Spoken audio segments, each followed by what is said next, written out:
Hey guys, what's up? Chili Sports Cards. I got a package I want to open up today. I want to talk about the card, and then I want to get into a fun little debate about card grading companies and why I choose to do what I choose to do. So let's go ahead and get into it. I'm gonna go ahead and open up this package right now. How's everybody doing today? Hope everybody's doing good. No, you wrapped it up in a paper towel. It's pretty interesting. I was pretty excited to get this card. Um, let's talk about the card. So I can see right away it's an SGC slab. Cody Bellinger, Topps refractor, Topps chrome refractor. Got an SGC 10. I can tell that it was actually slabbed pretty recently because of this little thing that's right here on the case. A year ago, year and a half ago, they didn't have those. This is a defect that started happening maybe about 7 months ago or so. So it's a pretty recent slab. I picked it up on auction. If you guys are grading with SGC, do yourselves a favor and do not put your cards up for auction. They are not going to sell for what they should. SGC equals don't auction, basically. So if you're new to the card game or newer to the card game, newer to selling SGC on eBay, I strongly recommend not putting SGC cards up for auction, okay? Put a price up, make an offer, thing on there, and then don't back down on your price. Price it at 80% of PSA 10. If it's a 10, similar grade. SGCs, they're $25 a card now. I think that the price is gonna start going up on SGC cards. Hopefully, that's what I'm really hoping for. But at the same time, honestly, guys, I'm not counting on it. I do think that PSA will remain on top.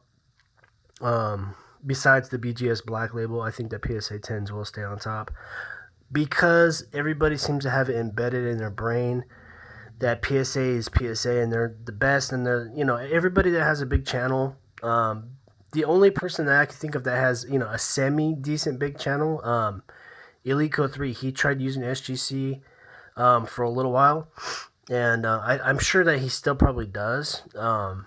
But I mean, with the $25 a card thing now, he knows as well as I know until the resale gets better with those cards that there's no real point in sending stuff to SGC because you can send it to PSA and you're going to spend $20 on a card, or unless it's ultra modern, it's $25 on a card. It doesn't make much sense to use SGC nowadays unless unless a couple things. In my opinion, guys, this is my opinion, and I'm a big supporter of SGC. Heck, my channel is SGC Collector, with the chili on the front. But it's not making much sense to use them anymore for the resale because, look, if you want to send in cards one time or two times and you don't feel like paying a membership, then sure, yeah, it makes sense. But the guys that are in this hobby that are the big boys, the guys that actually, send cards in to get graded, they're not these chart graphing nerds that just buy tens and, look at pop counts and all this nerdy stuff that I don't like about the hobby. Oh, the pop is so low, the card should be worth more, and then, people talk about it, and then prices start going up. And then people feel like, oh, man, I did something, I predicted, and, I made money, and it's like, and then after a while it goes back down. And then, because the player didn't, prove himself worthy or whatever. And, I mean, there's just so many factors that factor into all of it. But, I don't care about the registry. I don't care about pop, that much unless the pop, the account's so high that it's like, wow, that's ridiculous. We're talking about excess of like 20,000, 25,000 or more. When a pop count gets that high, it's like, okay, this stuff is just overprinted. It's not worth that much. When you're talking about paying $500 for a card that has that many, PSA 10s or SGC 10s or whatever the case is, you might start to think to yourself, okay, is it really worth this much money? In rare cases with LeBron James, Kobe Bryant, Mike Trout, maybe Ken Griffey Jr., some big guys in the hobby, top 10, 20, athletes in their sports, then maybe possibly. But when you're talking about a lot of the players, guys like maybe Cody Bellinger, cards like that just don't make that much sense to spend a lot of money on. So about this card right here, I got the card for I got it for $100. With the auction, it ended at like I think $90, and with the shipping and tax and everything, it came out to $100.25. And I'm looking at brand new 2021 Topps cards, Alec Baum base cards, Topps paper base cards. And he's never even stepped up to the plate, I think actually Alec Baum has, but the other guys, these guys haven't even played in a real season yet, and their cards are, Topps SGC 10s because they're first to market. They're selling for $150. When I got a Topps Chrome Refractor, Cody Bellinger for $100, I thought this was a steal. And I guarantee you, if this was in a PSA 10 case, that would not have worked. I mean, I would not have got this card for $100. So I got to be happy about where SGC is, for situations like this, for occasions like this, because I can get a really clean card that I know is actually graded, by the best, most accurate grader for a good price. I don't know if I want things to change. I think I want SGC, pretty much maybe close the gap a little bit more, but at the same time, I love getting great deals on great cards, and I'm happy about this card, Now, if I wanted to, I could probably crack it and send it to PSA and make money on the card, but this is a PC card for me. I don't want to sell this card. I actually got one of these graded that was not a refractor, just a regular chrome, and it got like an 8.5 because it had a little scratch right there. And I was like, you know what, I'll sell it. I sold the card for like $18 or something. It costed me $15 to grade it, so I didn't make any money on the card, but I was like, yeah, whatever, With this card, I was really happy to pick up this card. So anyways, yeah, that's a PC card for me. It's not going to be getting cracked out of anything. I like SGC. I prefer to buy SGC and collect SGC, but when it comes to sending in cards that I want to make money on, unless it's a extremely low valued card, $10, $20 maybe, it's not going to go anywhere else to PSA. It's just the way it is. There's no logical sense in using SGC anymore because I'll try to explain it to you guys like this. Okay.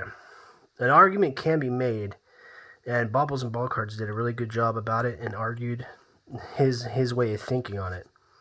Now, the way that the market moves sometimes is super fast, and that's why SGC works better in that occasion, or when things are like that, because, when you're sending in cards to SGC, you're able to send them out and get them back quickly, very quickly, much faster than PSA or BGS. And you don't have to pay a premium for it. It's just the way that they're doing it right now. I don't know if that's going to be the case forever, but right now SGC is super fast. You can send cards in and get them back within 2.5 weeks. That's rapid fast. It's faster than it's ever been before, and I think that's awesome. But at the end of the day, the way things are right now, and hopefully I'm wrong and hopefully they change, you're going to get maybe 60%.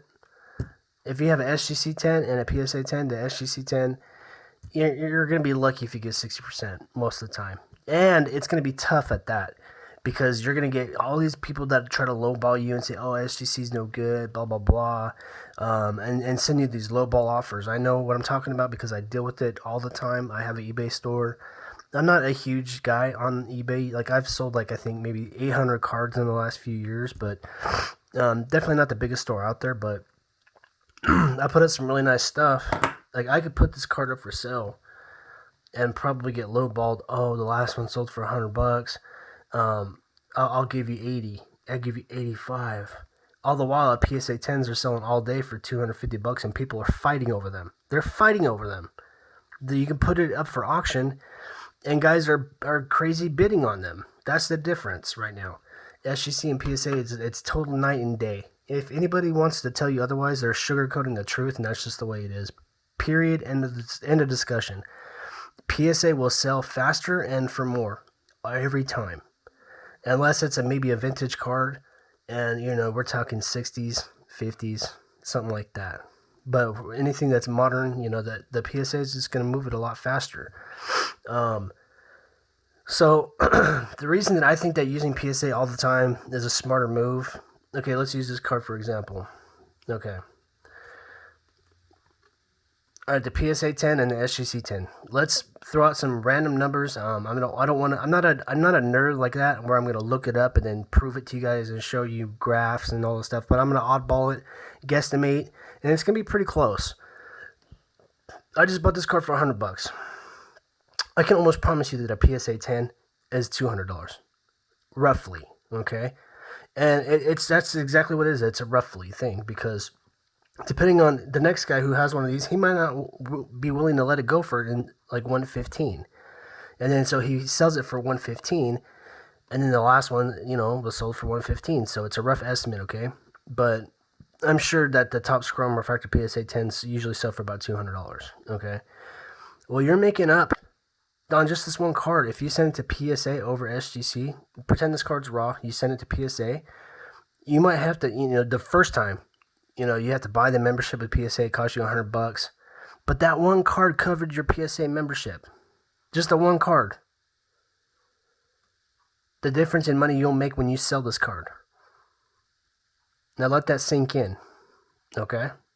So basically the PSA membership sells itself pretty easily because as soon as you sell your first card, possibly, that covered your expenses.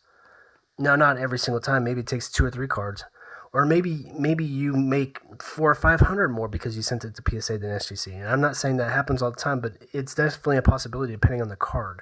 Now, so the PSA membership thing is just whatever. You guys are going to have to deal with it and swallow it and accept the fact, I mean, I did, and, I'm really big on SGC. I love SGC. I think that SGC does the best job. I think they're the most accurate. But the thing is, and the truth is, not everybody feels the same way. Everybody wants PSA. Everybody wants to buy the, to me, the worser car. You know what I mean? You got a Lexus and you got a Toyota,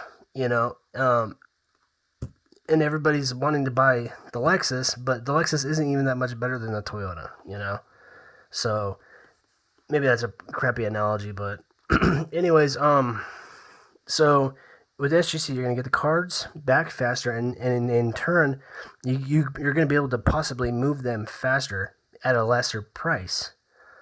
But if you're sending in cards all the time to PSA, say you send in something once a month, okay?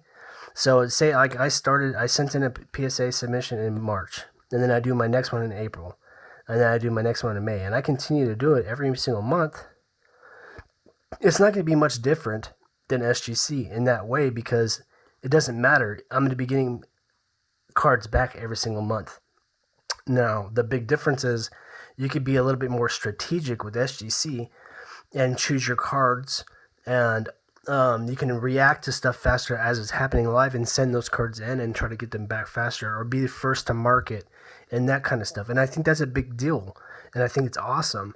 But in the end, I don't see SGC ever eclipsing PSA when it comes to the best top dollar for your cards. Everybody seems to be on the same page with SGC being a little bit more strict, or you can pull up pictures of any PSA 10 and criticize, oh man, that card's way off center, how to get a 10. You're not going to see that with SGC. At least you're not going to see it as much. They're way more consistent. They do a better job. I think the slabs most of the time look better for certain cards, especially white border cards. Regular Topps Chrome cards without the refractor, I think look better in PSA. Because I just don't think that the Chrome and the black blend well. But when it has a shine like this, I think that the SGC does look better. But yeah, they're better at their at grading. The SGC's better. They're more consistent. And right now they're lightning fast, so you got to pick your poison right now. I think the SGC is $25 a card, and PSA is $20 a card with the membership, or if it's ultra modern, it's also $25 a card. So, I mean, it depends on if you're sending it in for the first time or you just plan on sending in a few things.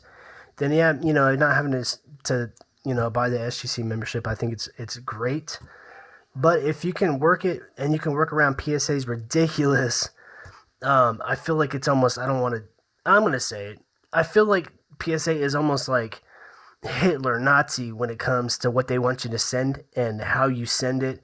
They want a minimum of 10 cards, and they want you to use certain, rigid holders, and they want you to leave them in order as the invoice is, and then they want you to print this stuff out and tape it on the box. And, um, you can't mix up ultra modern and modern, and it's just so limited in my eyes. Like, I don't like it. I hate it, actually.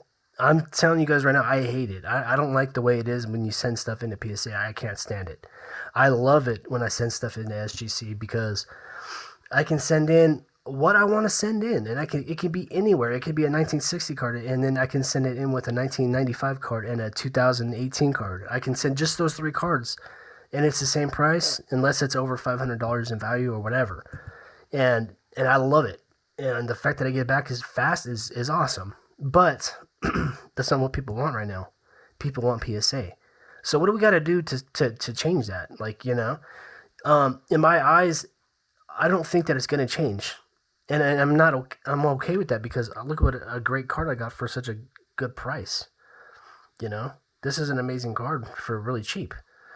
And so, in that mindset, I'm cool with it. I like it. I can buy the SGC stuff which I like better for cheaper. But when it comes to cards that I plan on getting or opening and selling, if you're using SGC right now, I don't. To me, in my opinion, it's not the smart thing to do. And that's just my opinion. You guys can feel however you want about it. I just wanted to talk about it a little bit, give you my point of view and what I think. I see these, bigger channels, Silver Jackify, who else? Filmington, even Jab's family. Guys have these bigger channels, man. That you won't hear anything else out their mouth except for PSA. Maybe an occasional BGS with like a autograph card or something like that, but nobody ever talks about SGC, and that's one of the reasons, in my opinion, that people don't really pay as much because everybody wants the PSA. Everybody talks about the PSA. When you can get this card right here and the same similar, shape, it's about the card, isn't it? I mean, I understand that the grade's important, but it's not like SGC is some third grade company, like this out of the blue nobody company. They've been grading cards for almost as long as PSA has, and they've been the number one trusted card for vintage forever. It's easy to grade a 10 or a 9 or an 8.5 because these cards are all kind of close to mint. But, I mean, how hard is it to grade all these beat up older cards? And then look at the ones that are, nicer and put great. SGC is better, guys, at grading cards. They're more accurate. And it's plain and simple. I was one of the very first people that I know of, maybe top 5 people that I've ever seen send in cards that are modern to SGC. If you look at my old channel, I think it's Mike Childers. Go back to my channel and look at some of my history, my videos. I started sending modern cards into SGC before nobody did. I was like the first one, and I talked in my video. I said, look, I took a break from the hobby for a long time. I looked at the prices and I looked at stuff and I did some research, and PSA was involved with the slab gate, and I was like, I'm not in that. I think that they're crooks, and I'm not for that. I don't stand with that, and BGS, I had graded one time with BGS and I didn't like it, so I tried SGC and I liked it. And I was preaching SGC, and I've been on board with SGC ever since. My channel even has SGC the collector in it. But the fact is that people don't like this. People like PSA more. Because that's what they're fed. That's what they hear all the time. PSA this, PSA that. And I'm kind of tired of it, but at the same time, I'm not going to fight it anymore. If it's a card that I don't want to keep, I'm sending it to PSA, and that's just the way it's going to be. I hope that things change, and I hope that I use SGC more. But, I'm going to do this little series where I send in a few cards to SGC every month to see how many times I get cards back from SGC faster, hoping that that does entice people to start maybe looking at SGC a little bit more serious. maybe one day I'll do like a lot of cracking on some SGC 8s, 8.5s, 9s. And then I'll send in PSA and see how many 9s or 10s I get back, you know. I think that will open a lot of people's eyes, because I want SGC to do good and I want them to thrive. But at the same time, I don't want to hurt myself or hurt my own wallet. And I'm kind of tired of doing that. Being honest, and I'm kind of tired of dealing with all the people that lowball me all the time with all my SGC cards. I'm tired of it. So, like it or hate it, disagree with me or agree with me, it's all good. It's just my opinion, and that's why I'm making this video, to share with you guys what I think and what I plan to do moving forward until I see a change. If I see SGC and PSA, 10 selling for nearly the same price, I will use SGC because I like SGC. I believe in SGC. I don't believe in PSA. I don't like the way you have to send cards into PSA. I don't. But you know what? I do like PSA prices, and I do like not having to, get lowballed all the time and stuff like that. So, anyways, I'll talk to you all. Have a great night. Peace.